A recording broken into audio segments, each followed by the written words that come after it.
The best word for this lens is playful. It's a fun one for breaking the normal rules of perspective and depth. You'll be hard-pressed to get a normal photo out of it. And it's pretty easy to overdo the fisheye look, although thanks to GoPros and their competitors, we become much more used to it. But if you're looking to spread your wings creatively, the unusual optics of this lens will give you a massive helping hand. With this lens, it's almost impossible to take something like the photos you usually take. In today's video, we are going to talk about this amazing fisheye lens Nikon AF-S 815 f3.54.5 ED. Let's hop in.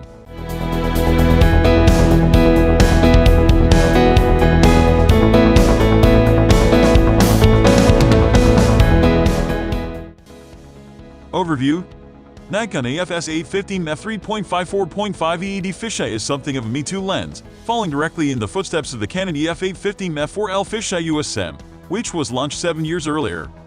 As such, it's a rare zoom example of the breed, effectively combining both circular and diagonal fisheye effect in a single lens. The former gives you a circular image using only the central region of the image sensor with full 180-degree coverage in both vertical and horizontal planes. The latter gives a smaller 180-degree viewing angle on the diagonal, but uses the whole image sensor to produce full-size rectangular images. The Nikon lens is almost exactly the same size as its older Canon competitor but has an extra optical element in its makeup, totaling 15 in all. Of these, there are 3 ED, extra low dispersion elements and 2 spherical elements.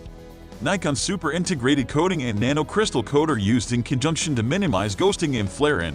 Whereas the Canon has a fluorine coating on its front element, the Nikon has them front and back. Both have a gel filter holder built into their weather-sealed mounts. Autofocus is powered by a ring-type ultrasonic system that is both quick and very quiet, complete with full-time manual override.